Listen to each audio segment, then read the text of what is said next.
soon, but we exclude from the reproduction and distribution rights for an authorized entity. And authorized entity is sort of who you would think. It's organizations that have a mission of serving people with disabilities, broadly construed to include most print disabilities here in the United States.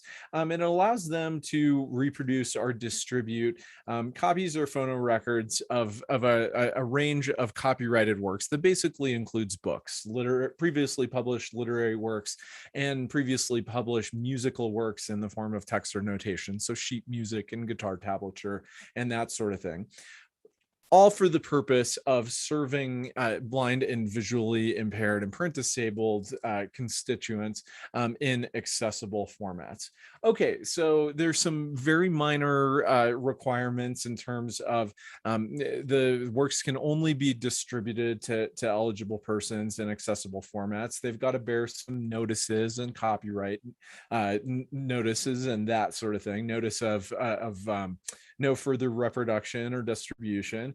And beyond that, the sort of basic provisions of Marrakesh here in the US, very, very straightforward. That's pretty much it. If you're an authorized entity and you want to reproduce and distribute a work to people with print disabilities, pretty straightforward. We also have a set of, and it turns out that this is a really nice feature of the US implementation of Marrakesh. We have explicit legislation that deals with the import and the export of copyrighted works in accessible formats. And so, this sort of makes sense when you start to get your head wrapped around it. In every cross-border exchange, there's an export and a complementary import that are a concomitant import that happens on the other side. And so it's important for each country's laws to have both an export and an import provision so that works can be exchanged across borders. Fortunately, the US has got two explicit provisions that deal with this, one for export and one for import, and they're both very, very straightforward. So for export, as long as you are making the export either to an authorized entity or directly to an eligible person in another country, so long as the country is part of the Marrakesh Treaty, you're basically good to go.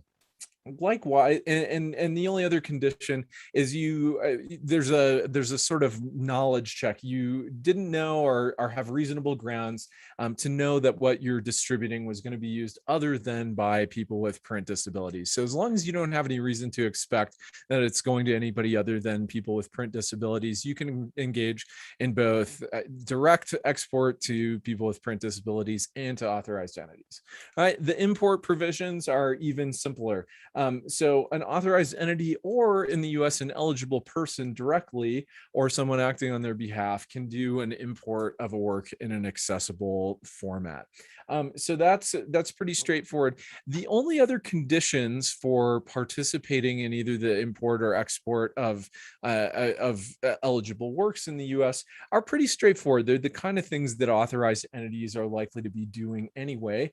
They've got to have some practices set up. So it's important to codify, what an authorized entity's practices are, but they're pretty flexible, and they just have to have some way of ensuring that the people that they serve are eligible people with print disabilities, to make sure that they're limiting the distribution to eligible persons, that they're discouraging reproduction and distribution of unauthorized copies, that they take due care in record keeping while respecting privacy of eligible persons, and then that they keep a list available of the titles of works to facilitate effective cross-border exchange. But that's pretty much it. It's pretty straightforward. And so if you've gotten sort of the cursory version of Marrakesh and its cross-border provisions, I think you would look at the US provisions and sort of think, oh, that sounds more or less like we would expect out of a statutory scheme that explicitly implements the treaty. And so when we went into this, we sort of assumed, oh, what's in the US law probably going to be pretty similar to what's in the Canadian law. And I'll turn it over to David here to tell us that unfortunately that proved not so much to be the case. David?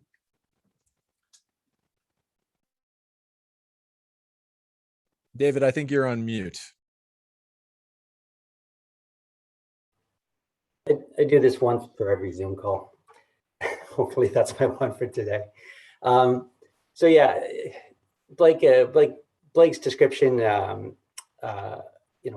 what we found when we dove into this project is completely accurate. We found a surprising divergence between the Canadian implementation of Marrakesh and the American implementation of Marrakesh, which is all the more confusing given that we're such close trading partners. We're partners within, NAFTA 2, the Canada, US, Mexico trade agreement. We would have expected much more symbiosis in our approaches, but that is not what we felt, not what we found. Let me take it back right from the beginning, how I first got involved in looking at Marrakesh. Of course, I was familiar with Marrakesh as it was going through Geneva. I was following it, and I understood that Canada had been playing a role internationally, and that was a productive and a helpful role. Canada certainly regards itself as a leader internationally on human rights law.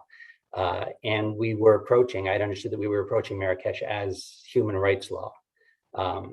I'd also understood that within Canada itself, the user community was well represented, that the library community was active, and the community representing the interests of blind and visually disabled were also on the file, so to speak. And so I didn't end up following in detail Canada's implementation, which I regret now. Again, in this space, I did understand that both the library community and advocates who act for Canadians who live with print disabilities were involved in Canada's implementation. And so I have a hard time figuring out how Canada arrived at the result that it did. So we approached Marrakesh with the same purpose as we saw the Americans approaching it, with this, desiring to achieve the overarching objective of the treaty, which is, of course, to address the book famine, experienced by individuals around the world with print disabilities. And Marrakesh sought to overcome this problem by creating clear copyright exceptions, permitting libraries to step into this void and facilitate access to content. And so when we dove into the specifics of Canada's implementation in this project with Blake and his team in Colorado, we were surprised to find that Canada had adopted one of the most conservative interpretations of Marrakesh in the world. Looked at kind of globally, Canada approached Marrakesh in a similar fashion to how the Americans and other nations have, right? We've got defined groups who benefit from the exception and defined actors who can facilitate access. There's an import regime, there's an export regime, and there's a domestic regime. But it's in the details where things get quite a bit different. The most significant difference was how Canada availed itself of kind of the two major permissions, non-mandatory provisions of the treaty that can serve to undermine access, and those are the commercial availability exceptions that the treaty permits, and the royalty scheme that the treaty permits. Domestically, just looking internally at how Marrakesh functions, the Marrakesh exceptions functions in Canada, the exceptions are unavailable where there is an accessible work commercially available in the domestic market. Canada is one of only a few countries that have included this option in implementing Marrakesh legislation. So we're definitely in the minority. On the export side as well, the same exception creeps up. Canadian entities are unable to export to jurisdiction where there's an accessible book commercially available in that foreign marketplace. And then, of course, on the import provisions, the way that Marrakesh does the way that Canada does Marrakesh importations is to look at our default regime for import, which again prohibits an importer, calls an import infringing in Canada if the work had it been done in Canada by the entity that actually did the work, created the reproduction, would have infringed in Canada. And because there's that commercial availability provision, if there's a commercial availability in Canada, then an import will not benefit from the Marrakesh exceptions. So it's a very limited exception. And then second, Canada even put in place a royalty scheme or a license scheme, though notably this is done by way of basically by regulation, and we have not yet put in place regulations for payment of royalties. So that scheme isn't currently acting in Canada, though it can as soon as, anytime Cabinet decides to pass regulations in this space. So this implementation has created some real practical difficulties, some problems on the ground. And number one is what is meant by commercially available. The statute includes reasonableness language. So, something is commercially available in Canada if it's available on the Canadian market within a reasonable time and for a reasonable price, and can be located with reasonable effort. But unfortunately, this is the kind of language that introduces ambiguity and therefore some risk. And in fact, when we looked to the legislative debates to see what was intended by this reasonableness language, ultimately it was determined that courts at the end of the day would have the final say on what amounts to reasonableness. And this is really problematic from the perspective of risk-averse institutions with constrained resources like libraries. Similarly, the import provisions are quite tricky. It's not clear. And it takes some expertise to navigate the import provisions in the Canadian copyright law. Not something that you could expect a non-lawyer to easily interpret. Effectively, you need legal advice on how the import provisions work. Definitely, from a simplicity and ease of operation perspective, the preferable drafting approach in implementing Canada's obligation under Marrakesh would have been that adopted by the states in the CIPPIC amendments, right? Just a clear regime that creates whole exceptions, that effectively carves out a safe ecosystem for Marrakesh transactions. And instead, we don't have that. We have a difficulty in practice, that we can't really be expecting Canadian librarians to be familiar, with interpretational challenges posed by this kind of language, and even more problematically, how the marketplaces are going to function, particularly foreign marketplaces. If a domestic entity is looking to lawfully import from or export to a foreign jurisdiction, they can't be expected to understand what they need to look at to determine that they've met the reasonableness requirement on the commercial availability check. One of the answers to this concern about risk is that the only remedy for Marrakesh transactions is an injunction. The law says you can't get damages for Marrakesh transactions. I've got a few concerns about this. One, it's not clear to me that this limitation applies to the import provisions. And in any event, the mere specter of litigation and the costs associated with litigation is the real deterrent here, right? It's not necessarily the award of damages. Merely being sued is not something within the budget or contemplated by the budgets of most of Canada's libraries. And so our conclusions at the end of this research was that Canada did not, in fact, implement the safe harbor system that Marrakesh envisioned. Instead, we crafted an exception that's characterized by risk assessment and ultimately legal judgment, which doesn't create the safe harbor, doesn't create the safe system that libraries need to operate in this space. And also, unusually, it was crafted in individual units, right? So we talk about the book. It's not an infringement of copyright to import the work or to make an accessible copy of the work. But in talking with people involved in Marrakesh, we've discovered that the real intent of Marrakesh is to address the book famine, not book by book, but library by library, right? Marrakesh is supposed to facilitate exchanges of accessible libraries, not merely accessible works. And Canada's Marrakesh implementation has not done that. So our next steps were to take our findings to our friends in Canada's libraries and determine whether our analysis mirrored their experience on the ground. And that took us to Victoria and others who we found shared our concerns. And so our simple little cross-border guide project with Blake has morphed, and now it's looking more like the potential for a project looking at the potential for statutory reform in Canada to address the problems with their Marrakesh implementation and ultimately fulfill the vision of the Marrakesh Treaty. And with that, I'll hand it over to Pascal. Thanks, David.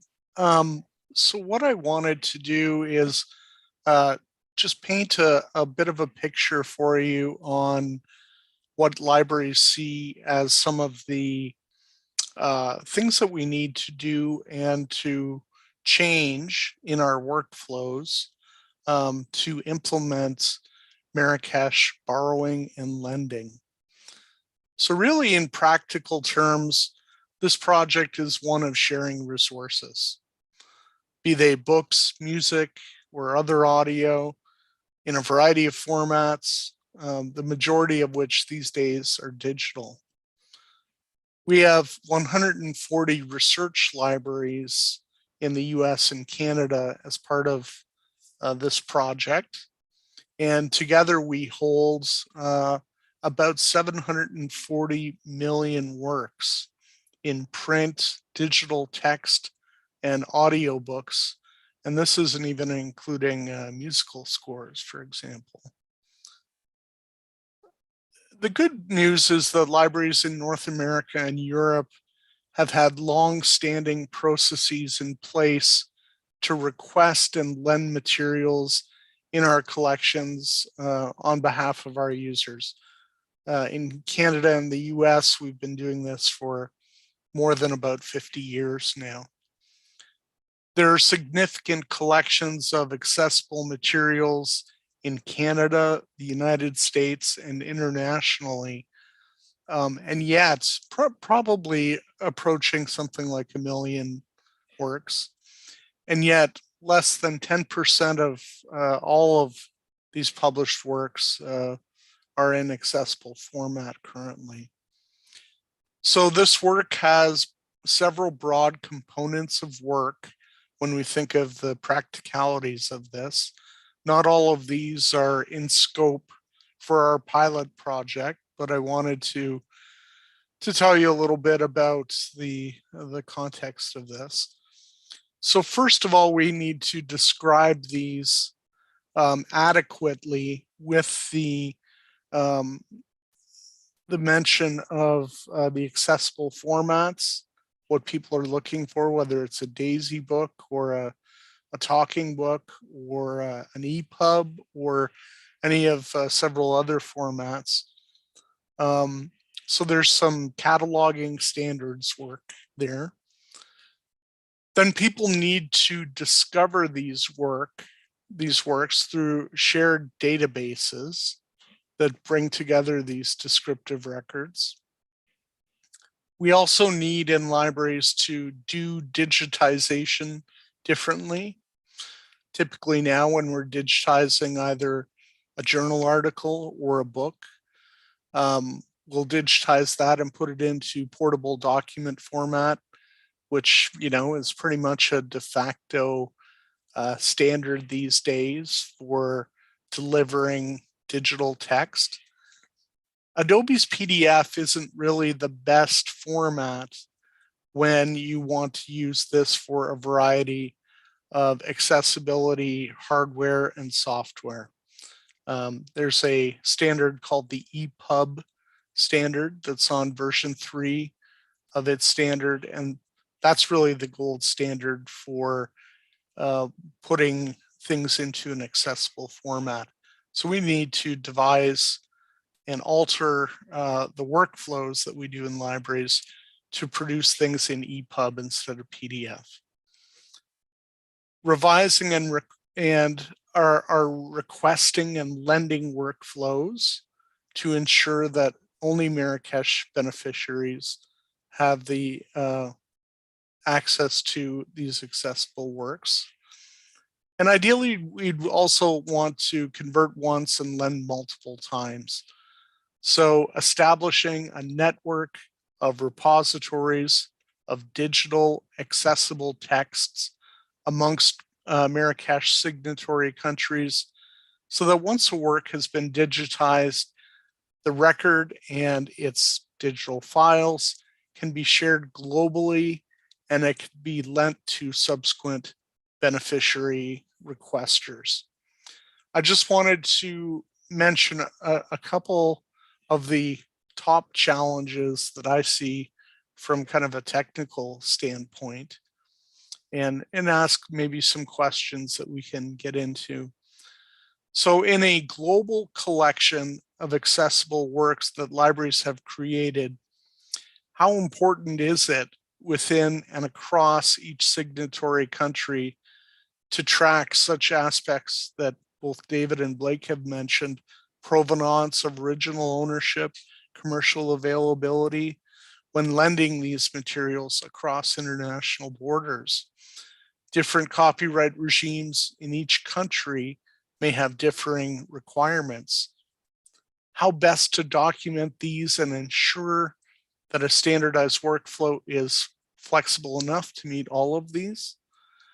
This is particularly challenging in a scenario where we're essentially building the system out internationally incrementally.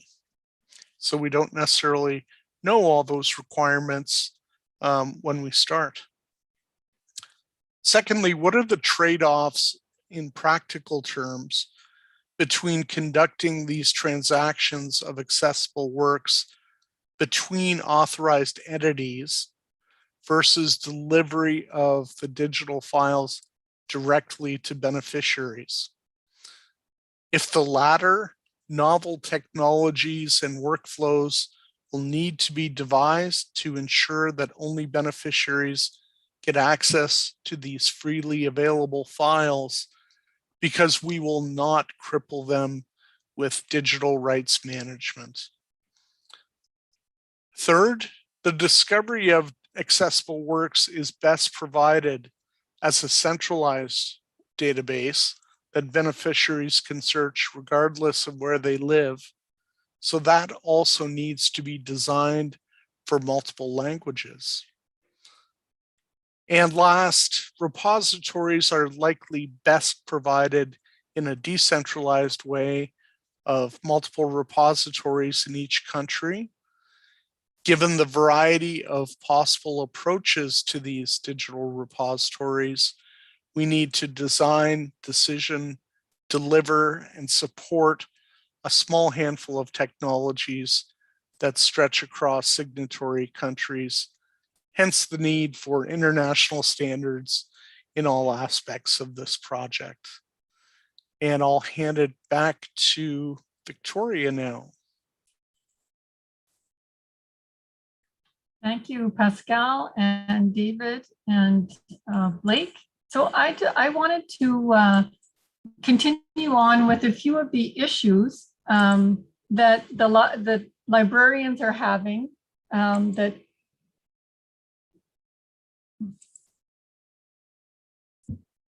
in moving to implementation. So from the Canadian perspective, so trying to make this work across the border, and in discussion with library colleagues in Canada about their other experiences in moving things across borders, there's a lot of common ground that I think is helpful to us as we interpret.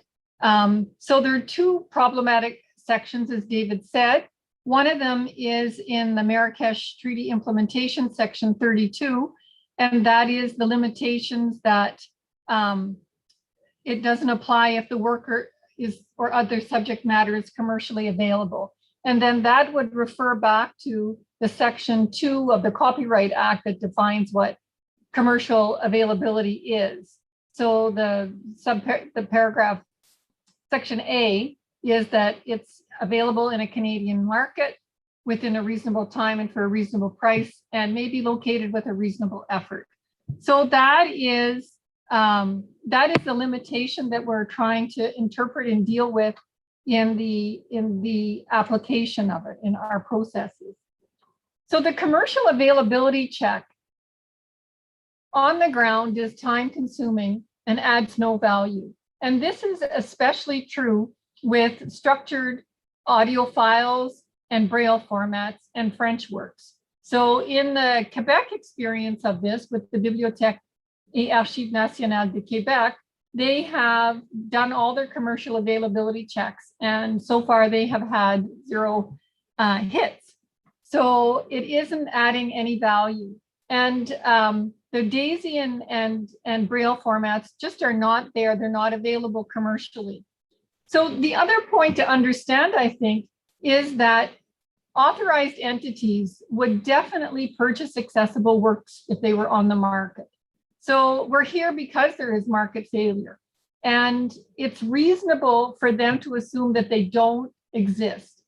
And being required to conduct a commercial availability check really seems unnecessary and unreasonable. And they know, AEs know it's less expensive to be able to buy it than it is to create it in-house.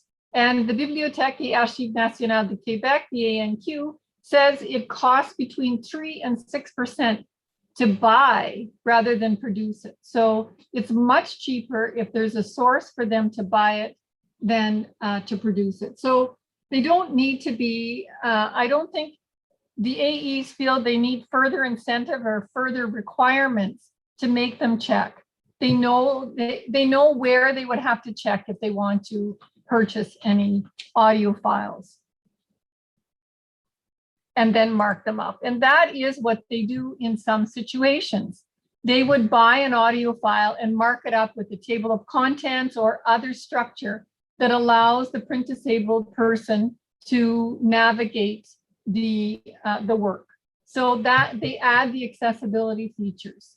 But if the work is commercially available, so even if they are able to buy the audio files then, and then they mark it up, because part of it is commercially available, the Marrakesh exception doesn't apply. So the effect of using that work is contrary to the intent of the Marrakesh Treaty. So if it's commercially available, they can't add it to their repertoire and exchange it with other libraries, as they do with almost all their other titles. The other part of the other difficulty, the other problematic section is section 3201, the availability in the other country. So this is the export section that David talked about. So what happens here is that you have to do the commercial availability check within the country that you're sending the work to. So for example, Canadian AEs, so this is what it looks like. Canadian AEs share their titles. A Canadian AE would share its titles with the US AE. So, and all the materials upon creation at the acquisition point in Canada have had a commercial availability check. So then it doesn't seem reasonable then to conduct a second commercial availability check, because it's time consuming, it's resource intensive, it's hard to accomplish. And as the formats are now accessible, so we're already dealing with accessible formats, marked up files, Braille and DAISY audio. They're not in commercial formats now. So what the material that they're trying to exchange, we know isn't available in the marketplace. And still that, so the commercial availability check is required, but there's a larger discussion I think that we all need to think about is if it's a reasonable effort in conducting this check. It doesn't seem on the balance of it that it would qualify as a reasonable to be able to do it. It's not a reasonable effort, because reasonably you wouldn't expect to have an outcome where you find something. So the other thing to keep in mind, I think, as David said, is that entire collections are shared among authorized entities.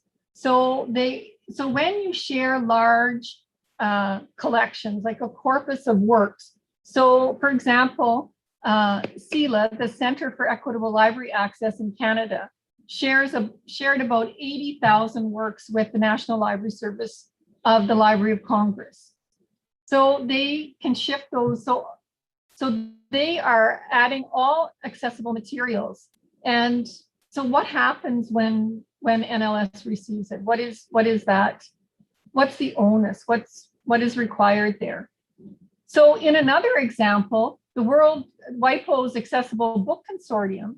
So all the authorized entities that send their corpuses to them for inclusion in that international exchange, when they use a title from Canada or another country that has one of the few countries that have such a provision, there's a pop-up window that alerts the receiving library to conduct a commercial availability check before downloading that title. So there's no further check on this. WIPO doesn't go downstream to see if anybody's adhered to this. It's just there. It's a pop-up window. You can check it off, or I think you can use your reasonable, your ability to reason and say it's unlikely and you've checked. Anyway, so where does the onus for the export of the commercial availability check reside? Does it reside on the Canadian side, or on, for example, here with the US authorized entity? And when we speak to Canadian authorized entities, if they felt the onus were on them, they would be unable to provide those titles internationally, just because of the workload and those difficulties that I enumerated earlier. So it really does frustrate the ultimate purpose of Marrakesh. So there's another aspect that I think we need to look at, and I think this is one of the ones that really struck me when we were looking at in the ARL and CARL context. So in the work that we're doing in our pilot project, we were envisioning how it would work. So members of the research communities in each library that participates, so that's the students, the faculty, the staff, have access to the resources of the institution. So for example, a US beneficiary would go online and discover something that a Canadian research library held and want to borrow that work. So they find the work, then they have to do, then it seems the commercial availability check, they have to do a US commercial availability check to see if they can borrow it. So then they have to exit this automated system, do the commercial availability check, and then return to the system. Well, this seems extremely burdensome and a discriminatory procedure because nobody else would have to do this. So it is quite problematic, and was a problem that I think the CARL and ARL will have to address as we go forward. So we've already gone over to Pascal for the other issues. So I just wanted to ask and to open it up to further comments and discussion and questions. So among us or with our attendees, if you have any questions, we'd be pleased to answer them. And if any of the other speakers wants to revisit or make any other points, please go ahead. David, I wonder if you could return to why the Canadian implementation ended up this way, because it seems so convoluted and contrary to the purpose of Marrakesh, and it seems to contradict a lot of simpler models that were obviously available for implementing Marrakesh, and yet it's very specific in a number of its attributes. In other words, it was crafted in intention or with some degree of intent. Could you revisit, why did we get here? How did we get here? It just seems like such a head scratcher that we got this far down this road to have this be sort of framed in the wrong way. Yeah, sure. It's a good question. I think number one is we had a process problem in our legislative implementation. Canada wanted to be the, I think it was the 50th country, maybe I'm wrong on the number, but wanted to be a specific number of the country that signed on and ratified the treaty and implemented it to bring it live. And so there was a bit of a rushed process. The actual legislation itself was not standalone. So there wasn't, in the sense that this legislation was part of another group of legislation. And to get it addressed, it would have had to be pulled out entirely and gone back to the drawing board. And so from a process perspective, the government at the time was kind of saying, look, this is good enough. This is, this is compliant with the treaty, and this gets it live. And so, Victoria can probably speak to this, but what pushback she brought to the table wasn't met very favorably, and we got the legislation that we got. I know I'm kicking myself now so many years down the road that we didn't take our time and look at the legislation and look at the implementation that was in place, but we didn't, and this is what we got. Victoria, you got anything to add to the legislative process itself? You were pretty close to it, I understand. Thanks, David. Yeah, I was at a later point. So in Canada, the process, there's a legislative committee and then it goes to the Senate. So it was when it was before the Senate that I became aware of those problematic clauses in the legislation. So I appeared before the Senate, and so I was with the Canadian Library Association then, and the Canadian Association of Research Libraries. So we appeared in that hearing, and CNIB, the Canadian National Institute for the Blind representative, was also there. And she was blind. She is blind, Diane Bergeron.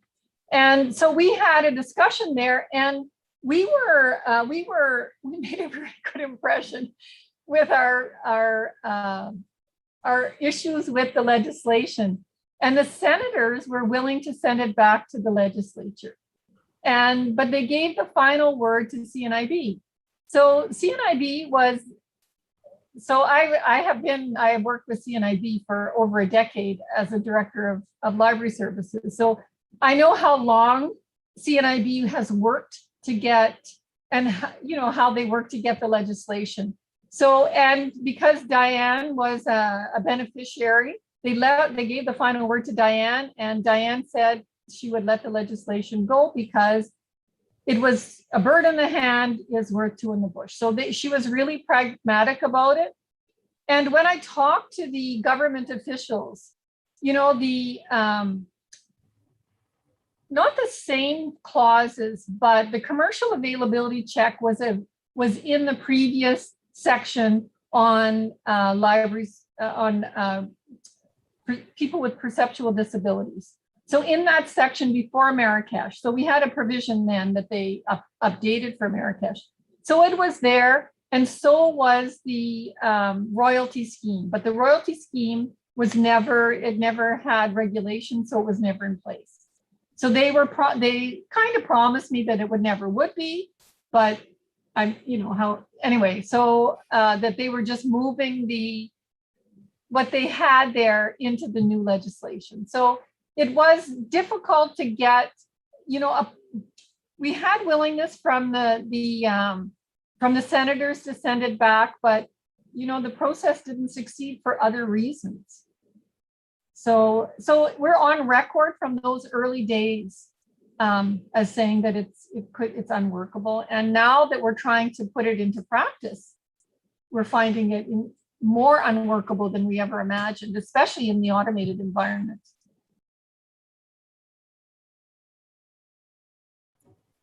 Well, it's certainly frustrating to see it arrive at this result. And I guess I wonder about what the thinking, and I wasn't involved in this part of the discussions around Marrakesh, but obviously Marrakesh gives this optionality to implementing countries around whether to adopt commercial availability requirements or not. And I just wonder what the thinking behind that is. I mean, it seems obvious that it introduces so much inefficiency to the process and so much complexity on the back end, to the points that Pascal raised earlier. You know, I just wonder what benefit it was seeking to sort of drive forward there. It just doesn't make a lot of sense. I'll jump in and say from a practical perspective, it seems to be protective of the Canadian publishing industry. You know, the idea that if we want to create a nascent you know, Canadian publishing industry for accessible works, then we've got to protect them against you know, user community exceptions, you know, or aggressive exception regimes such as what the Americans have put in place through the Chaffee Amendment. From a practical perspective, on the ground, it really feels like the drafters were a little bit unconnected to how actually libraries would work and would do this. Because, you know, the easiest answer for a library isn't to manufacture an accessible work, you know, to prepare remediated text. Instead, it's to buy it. You know, libraries are massive participants in the marketplace for all of the works, you know, that are made available to the public through libraries. You know, whether it's audio or text or musical scores, whatever. Libraries are real significant players in that space, and they need efficient and functioning marketplaces, and that's their best friend for accessibility of content. But the legislation is drafted as if Marrakesh is a threat to the development of that industry in Canada, and libraries in particular could act to undermine the development of that part of the marketplace. And so I think there's, from a law reform perspective, I think the very first step is to get a good description of, look, how does this space actually operate in Canada? And a really good understanding of what the Marrakesh regime is supposed to accomplish, even here in Canada, and the best way that, and then the next step is to look at the legislation and say, okay, is the existing legislation the best way that Canada can achieve that, or is there another way to do it? And I'd argue after our exercise that there is another way to do it. So thank you. And we have a question from one of our attendees. Alexandra, would you like to go ahead with your question?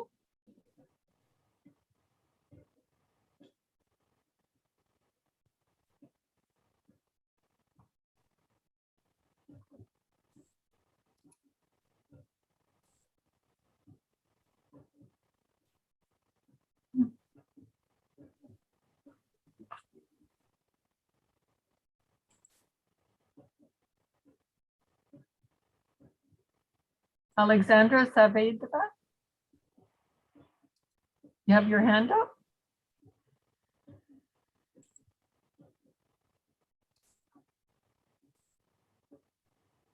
Okay. I can't see.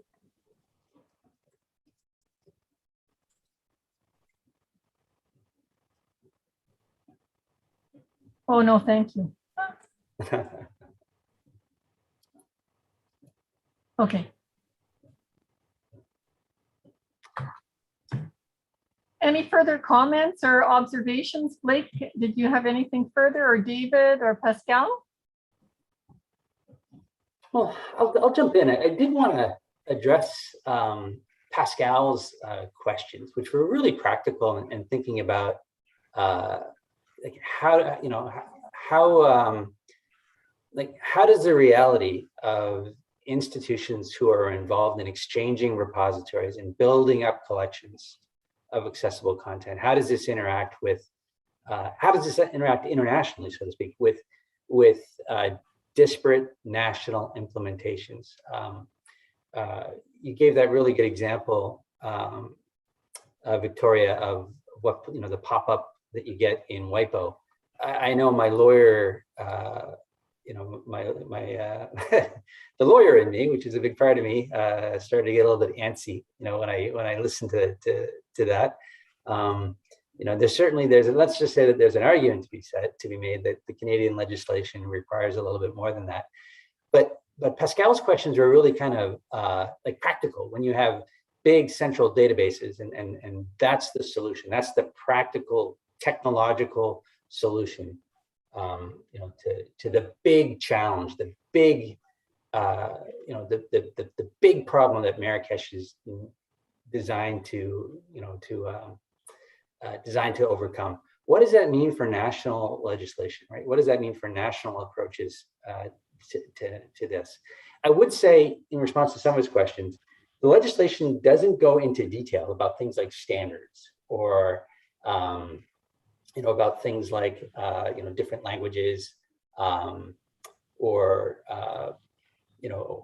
it's technologically neutral as well, right? So any kind of technology will meet what the treaty requires and what the Canadian implementation and the American implementation require. I haven't seen other national implementations, so my assumption and my hope is that they also adopt a technologically neutral and standard neutral approach. Describes a sphere of safe behavior to encourage the behavior that we need to overcome, the book famine. But other than that, it's neutral. And so that tells me that even fixing the legal side, which needs some work, isn't going to address these kind of practical, on the ground, technological and standards-based issues that Pascal has identified. And that doesn't mean that that doesn't mean that they should be ignored or just left in the hands of the parties that are dealing with them. Certainly, there's an international role for facilitating those solutions to those challenges. But I think it just again speaks to the need to make sure that the lawyers don't think that fixing the law fixes everything, that there's more to be done. Yeah, David, that sounds right to me. I do wonder, I mean, I've been thinking a lot about, as we sort of encountered this problem, where is it also going to persist in other places, right? In other words, what other sort of exchanges might be hindered by these sort of dynamics, and one that sort of comes to mind for me is places that haven't implemented specifically haven't passed any implementing legislation, but have simply said we ratify the treaty and it's self-executing in our country. Our national law is what the treaty says it is. My assumption there is that that the Marrakesh provisions on commercial availability need to be specifically invoked. So hopefully in those types of countries, they haven't gone to this result. Again, who knows, right? I don't know that we've got a lot of relevant worldwide case law to sort of point to assess that, but that'd be my hope. The second question I have is, to what extent could other countries have followed Canada's implementation here? And obviously Marrakesh does have some affordances for allowing countries to adopt this commercial availability stuff.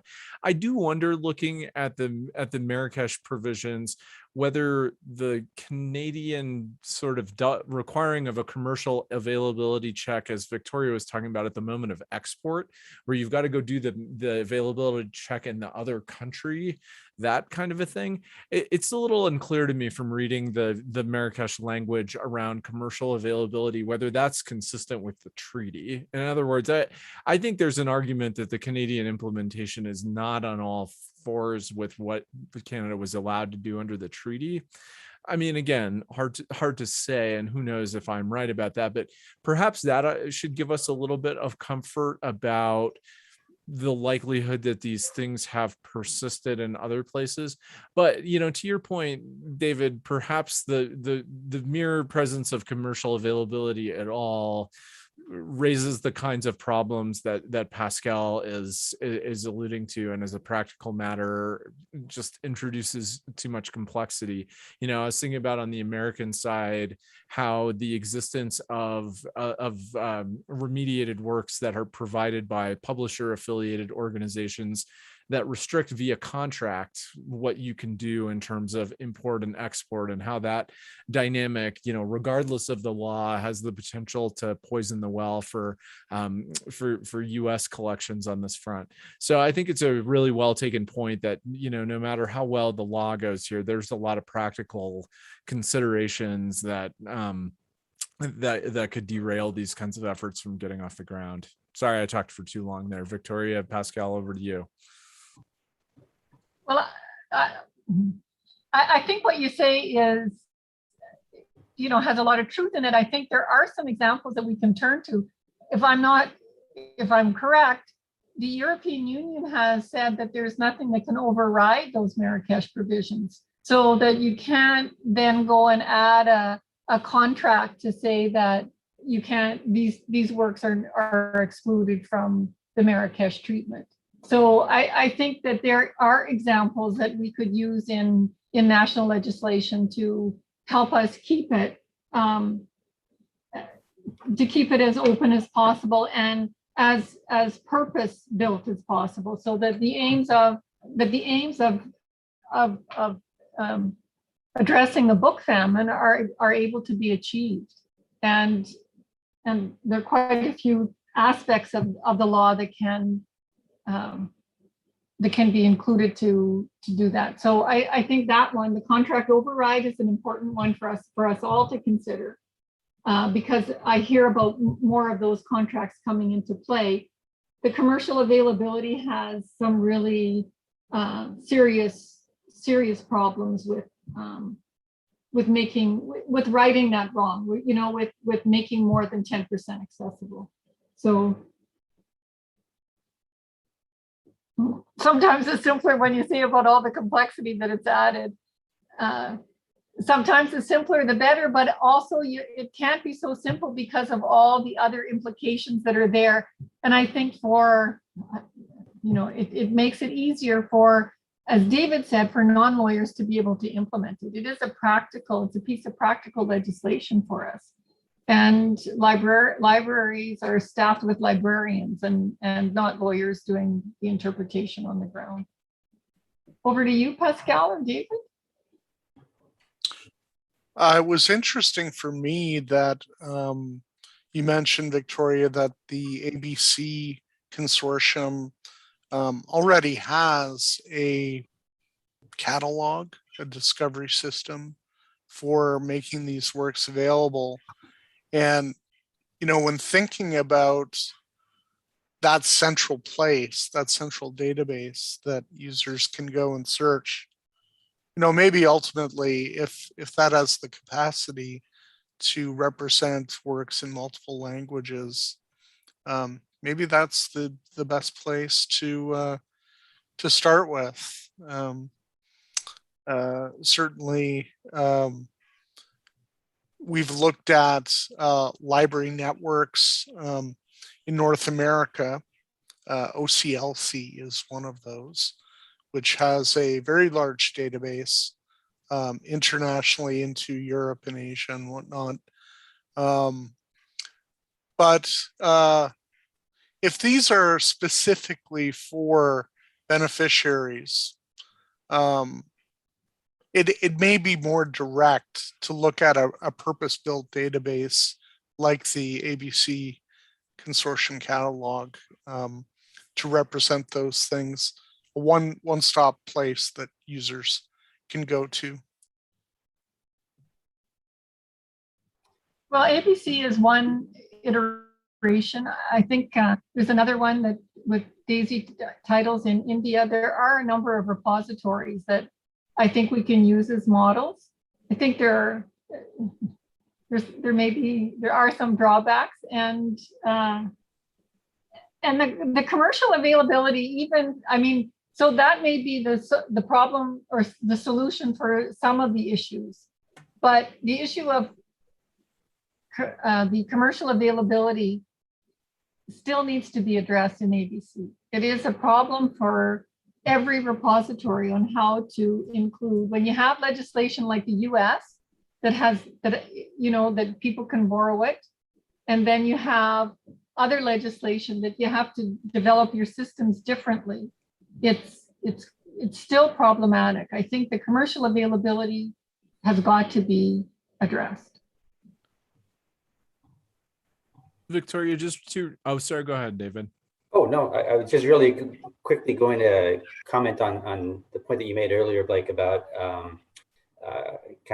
we're talking about copyright and liability in copyright law and exceptions in copyright law, and we're ignoring kind of the absence of a contractual override protection in the legislation, which plainly, I think, I agree with you, plainly undermines the purpose and intent of Marrakesh.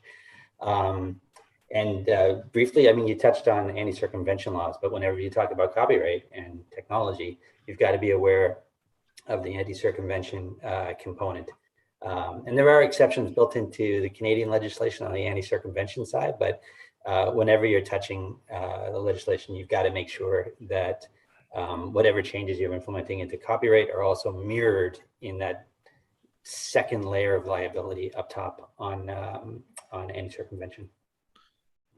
Yeah, that makes a lot of sense, David, and that's one thing, and that hopefully we'll have good news very soon on in the US. Pascal, just wanted to pick up quickly on your point in terms of the fostering of sort of lists and repositories and that kind of thing.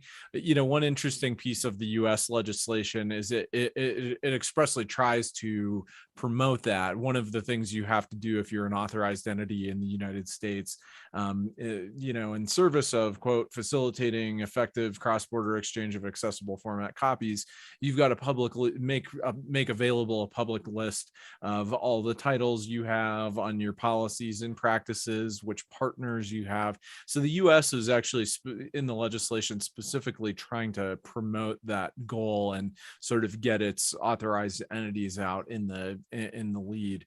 Victoria, wanted also to tag on your point about the EU law as an example of contractual override. There's nothing in Marrakesh that prevents people from going further than Marrakesh is a floor, right? And even with respect to commercial availability, right, it makes it an option, but it's certainly not a requirement. Here in the US, we have fair use, which allows going much further than Marrakesh. We've seen in the study that Caroline Nakube and I did, there are a number of countries across the world that have gone beyond books, that have gone beyond print disabilities, have looked at other media. So yeah, I certainly wouldn't want to suggest that Marrakesh provides like a set of constraints in terms of what's possible here. It is certainly possible for people to go further, but in terms of setting the floor a little bit too low for its ambitions, this also factors into the discussions at WIPO about whether there needs to be another iteration of Marrakesh, whether there needs to be an update. And obviously that discussion has focused on, do we go beyond books? Do we go beyond print disabilities? But perhaps it also needs to revisit the core provisions of Marrakesh and ask whether things like commercial availability are appropriate in practice, whether we need things like contract override provisions, and perhaps examining, the self-implementation or the implicit implementation versus sort of explicit, provisions like we have in the US, and, just getting a sense from libraries about how this is working on the ground. And I think we're here, this is one of many stories where folks are running into the good intentions, not living up to the reality of the certainty that they need in practice.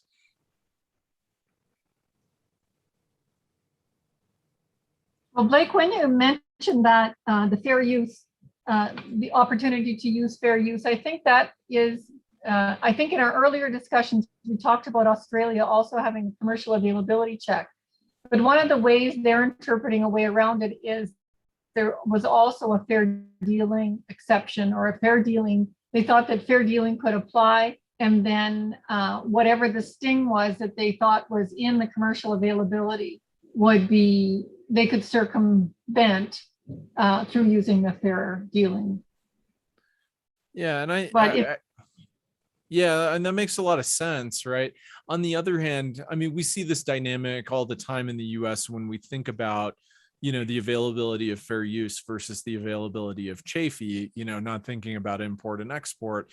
And there's a lot, there's, obviously there's a lot in terms of accessibility that we can accomplish under the banner of fair use. And that's really important. On the other hand, that certainty that CIPPIC provides is really, really nice for people that need to do this stuff in practice, because it delineates in relatively specific terms. So long as you do these sort of basic checks and develop these basic processes, you're good to go, and you don't need to worry about, am I going to get dragged into court? Am I going to have to litigate like Hottie Trust did? And are we going to have some monumental sort of litigation to figure out whether this accessibility practice is okay or not? And I'd worry about that with commercial availability, right? That's a really tough term to have to test with a fair use or a fair dealing regime, because the consequences if you get it wrong, I guess to David's point earlier about if it's only injunctive relief we're talking about, maybe that makes it better. But nobody wants, if the publishers are mad about the commercial availability check not being met, the consequences of a litigation going the wrong way are no doubt non-trivial in terms of risk. well, I think that's one of the big, I think the certainty, when you talk about certainty, it is very helpful for librarians. So when David talks about doing the risk analysis, so every time you undertake something to deliver on Marrakesh, you have to do a risk analysis. It's burdensome, and it's contrary to what you're trying to achieve. So I think that those are significant points that we could make if we're looking at a law reform, or even nobody wants to go to court, but the idea is to have your fact set out and for everybody to operate in the same way, so that you can have a really persuasive argument. But nobody is interested. People want to be protected when they go to court, but nobody is interested in really wanting to take it to court. They really just want to deliver on being an AE, so that risk analysis and having to do that is really something, the certainty is going to be a great tool to provide to this community. And I think for us in Canada, and as David was explaining why he thought that that commercial availability test was in there, I think we have to go back to sort of first principles of Marrakesh. It's a human rights treaty, and it's an exception. So it isn't about balance. Like, you're not balancing here. You're saying outright, this is a human rights issue, and we need to make provision for it. Well, and Victoria, on that point, to kind of like broaden us out here, when I think about the historical roots of where Marrakesh comes from, and I take a pretty US centric perspective on this, but you go back to the American Printing House for the Blind here in the United States, which is actually a kind of a Civil War era construct, the function of state law. The notion that we would even be talking about copyright at all is just nowhere on anyone's radar, right? The challenge is, how do we pay for this, right? How do we fund this? How do we, back in the days before we had the technology to do it, this is just an expensive and difficult process. And then we slowly see, as that process gets nationalized in the US at our Library of Congress, which houses the Copyright Office, where a lot of this policy comes from, we slowly see copyright's permission structure get sort of overlaid over the top of it and sort of grind things to a halt. So even as technology is improving, we now got this permission structure to deal with. And then what we saw in the United States, and I think that the end result of this arc, it sort of starts with Section 710 of our Copyright Act. It gets to the CIPPIC Amendment, and then ultimately culminates in Marrakesh and the post-Marrakesh amendments, is kind of getting copyright out of the question, right? Because it was sort of like we inserted this permission structure in, and then, you know, librarians primarily went to the publishers and said, hey, please give us permission to do this. The publishers said, well, we of course have no interest in ever denying permission for you to do this, but they were very slow to do it, and they, you know, they had processes that didn't work. And the outgrowth of all of that is just to finally say, and I think Marrakesh is the culmination of this, more or less, we ought to get copyright out of this question. Even if we succeed at that, though, we're still back at the stage we were in, you know, Civil War era America, where, you know, we've got what percentage of books accessible in the formats that we need them, right? We're talking single digits or low double digits at best, and we still got real big economic challenges that sit behind this. And, you know, there are challenges that we haven't really addressed in disability law, at least here in the United States. And I think, you know, globally under this, the CRPD arguably has this sort of commitment in it, but, you know, has it been effectively implemented? Probably not. So I sometimes worry when we're so focused on these copyright issues. It's like the whole exercise of copyright exceptions and limitations is to get us to a world where we can focus on these broader problems of accessibility. And there are real challenges to it, right? As every library that works on this knows, without having to deal with copyright. So it's a real bummer to be stuck, you know, here 150 years later after the American Printing House Act, and saying we're still sort of twiddling our thumbs about whether copyright is a problem here. And it's like, we need to figure out how to fund this stuff, right? We need to figure out how to get publishers into the business of providing accessible works. Like we need to do better than 5% or 10%. We need to be talking about 100%, and how do we get there? And those are the questions I sort of worry about.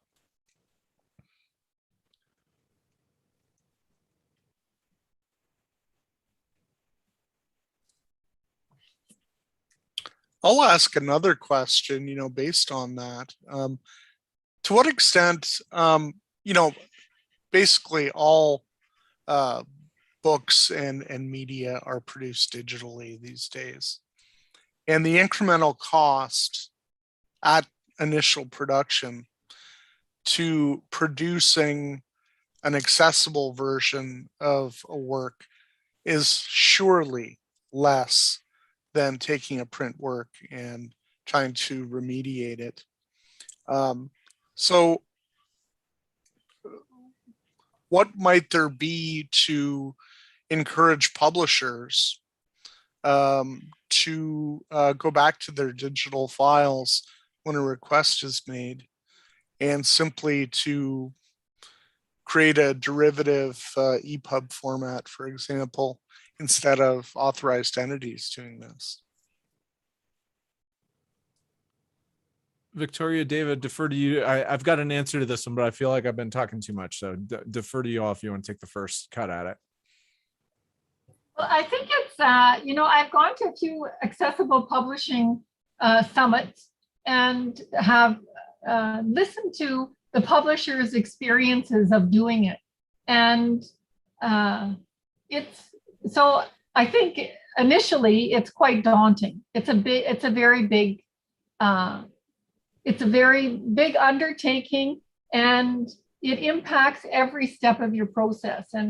And that part is, I think it's daunting for most of them. There's a Canadian publisher, the House of Anansi Press, who's done a couple of books, and she, Laura Brady, is a real champion. So she's a publisher who has championed this. And I think last year they did 2 books. So she knows how to do it. It's all there, but that's what they can get through.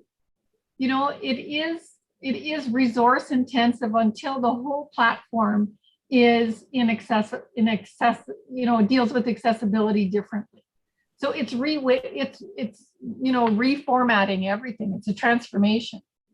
And it'll be really interesting to see what happens in Europe, because I think they have a directive for 2025 for things to be more accessible. Well, you know, I think everybody from an AE will tell you what but is generally termed accessible. I mean, they call some PDFs accessible. Well, people who are trying to read, people who are print disabled would not call a PDF accessible. They just, maybe some aspects of the format, that sort of thing. So what does that mean when that whole European directive says that? To what extent? So do they have to pass the days, like do they have to use those tools that W3C has, or that the DAISY consortium has? So what is that? But when it's born accessible, you think it's doable. You think that to do it in the digital environment, that it's doable.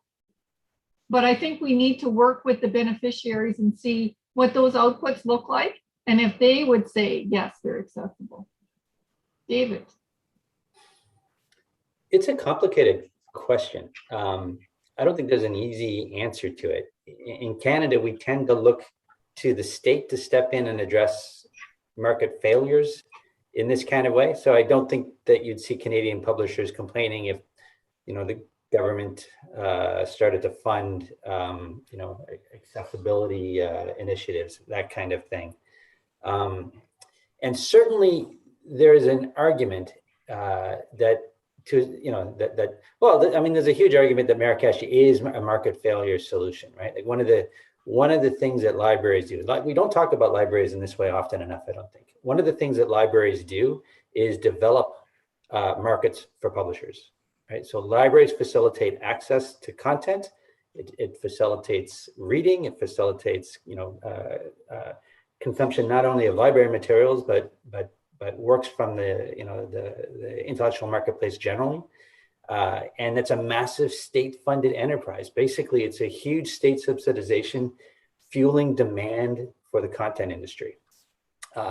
And so there's at least an argument to be made that, if Marrakesh is doing this to facilitate the ability of libraries to provide access to content, to this underserved community, that will in turn, facilitate the creation of a marketplace that will in and of itself produce demand for this content, then the marketplace can then step in and respond to. And if that's the case, that it does kind of make sense that you would put in place some, you could theoretically articulate the justification for some kind of requirement. If you're going to get, if you're going to get access to the Canadian marketplace, and it has to be like the European model, full access to the marketplace, regardless of your whether you have a reading disability or not. That's a challenge. I mean, that's a challenging argument. The other piece that's related to that, it goes back to the comments that Pascal made earlier, that if you're going to be doing that, if you're going to be making requirements of accessibility, then we need to have standards in place as to what that means, so that a mere PDF without more doesn't meet that standard. Instead, it's a responsive standard that's actually addressing the marketplace concerns that this community has, like the inability to, just the dearth of content. Good question, Blake. Yeah, and I just see in David, and again on the sort of history angle here in the US, like disability law gives us the other sort of leg of the stool, which is that we've always sort of looked to third party, on the private side, we call places of public accommodation. On the public side, we look at schools and libraries to provide accessibility. It's very rare that we actually apply an accessibility regime directly to content or to commercial publishers or distributors or creators of content. The one kind of interesting exception to that in the United States is our closed captioning system, where we regulate television programmers and distributors directly and go after the content. And I would argue that's a pretty successful model, at least in the pre-internet era, is a pretty successful model, and went through a lot of the sort of challenges that Victoria was describing in her remarks about, gosh, this seems complicated, this seems burdensome, this seems expensive, we don't want to do it, yada, yada, yada. And yet here we are, sort of several decades after that effort began, and there's sort of an expectation that publishers really do, and their distribution partners really do have that born digital are born accessible sort of attribute to their ecosystem. But it took a long time to get there, right? I mean, it took the better part of 5 decades in the US to make that pivot. I guess the other thing I would say is that assumption that because it's digital means it's easier to make born accessible, probably that's more true with books than it is with other types of media, right? Because all the semantic information, at least, is hopefully encoded in the format, right? That's certainly not true for video. It's certainly not true for video games. It's not true for music, et cetera, et cetera. Books are pretty unique in that respect. And even then, I've had some conversations with computer science colleagues that compile all their works in LaTeX and output them to PDF. And you think LaTeX, my gosh, it's a completely semantic structure, right? You embed all this information in tags, and it's like, surely the LaTeX processors that everyone uses spit out, well tagged and well formed PDFs. Nope, right? It's like basically as difficult are impossible unless you are incredibly dedicated. And so, look at all the authoring tools that we have that don't really support accessible output yet. So I think that's another leg of the stool. If we don't want to impose obligations on publishers directly, is we need to have authoring tools that facilitate this better. And it's an enormous failure that we don't have that in 2020. I sit here on a Mac, I make PDFs every day as a lawyer, and the process to make them accessible is extraordinarily complicated. And the complexity of it makes me know that many of my colleagues don't engage in it. So anyway, I would just say there are some real technical difficulties to be solved on the format and authoring sides of things, even when we're in an all digital world, and some work that has to happen to make sure that things are born accessible. And there's so many layers to it. So one of the conversations that we've had with the authorized entities in Canada is, there's our legislation means in a format specially designed for persons with a print disability. So there's a format, but there are also accessibility features. So that's not a format. So, I think there is so much complexity in how we resolve this, and how the need for definition and clarity about what it is that we're talking about, so that we don't inadvertently continue to make impediments to accessibility. Yeah, and there is something in the discourse about books, Victoria, that sort of assumes we're going to make a copy of a book in an accessible format, and they're going to be sort of distinct and substitutive entities. And that, having spent a long time working on video and closed captions, the entirely different sort of construct, right? We've got multiple sort of bits of data, some video, some audio, some text, multiple audio tracks, multiple text tracks, etc., that we associate with video files. And so too, with a lot of modern book formats, right? We might encode a lot of different information. We might encode a lot of different functionality in terms of, enabling text-to-speech functionality or not, and that sort of thing. And then we also get into that because of copyright, right? We've got these weird semantics about accessible formats that come from the law. Let's not even get into the question about whether we've got reproductions or derivative works. We've got these like metaphysical questions that only copyright lawyers could love. So yeah, I agree that a lot of what flows out of Marrakesh might kind of oversimplify some of the complexities that you and Pascal are talking about and encountering in practice. Well, this has been a great opportunity. Are there more comments? Where are we with time? We still have quite a bit of time, but it's been interesting for us to talk to each other, because we don't often get to do this. The other thing I think about in terms of the practicality of this is that technology is not a static thing.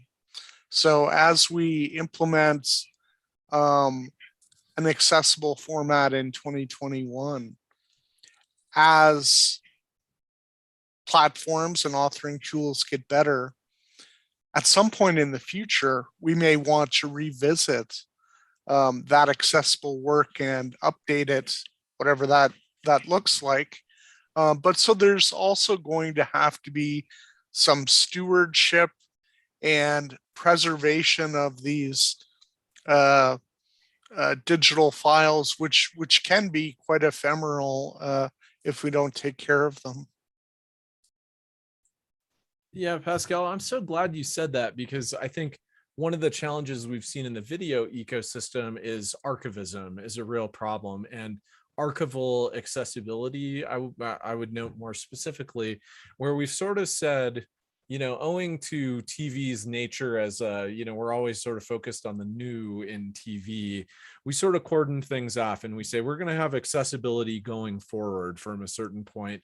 And there's sort of always a big question mark looming about, well, what about all the old stuff? And it's like, well, maybe if something happens to make it popular again, we'll deal with it then, but we're not going to have a plan. And I do think it's one real benefit of having libraries so involved in this space is libraries, the large scale commitment to archivism and to understanding that, even for the long tail of archival content, there's a long tail of interest and demand in it. And along with that ought to go a long tail commitment to making it accessible and to revisiting. And so that's potentially a role that when the sort of commercial bloom fades off the rose, or whatever the saying is, that libraries stand there in the way that David was talking, to recognize that there's maybe this smaller but nevertheless important market, and that accessibility should be an important part of that. So go libraries.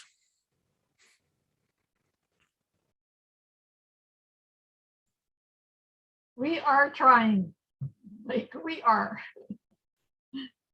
And when we ran into Marrakesh, we really knew that we should have been somewhere a long time before we were. At the legislative table, not at the Senate table, in Canada anyway. Well, there's lots, this has been really a wonderful time to talk about some of the issues and what we need to be aware of going forward. I think the technology pieces and understanding those responsibilities will help us chart out a future that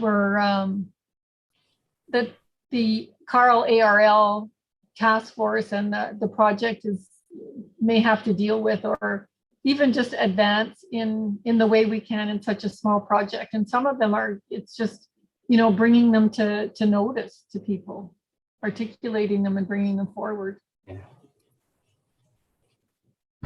So,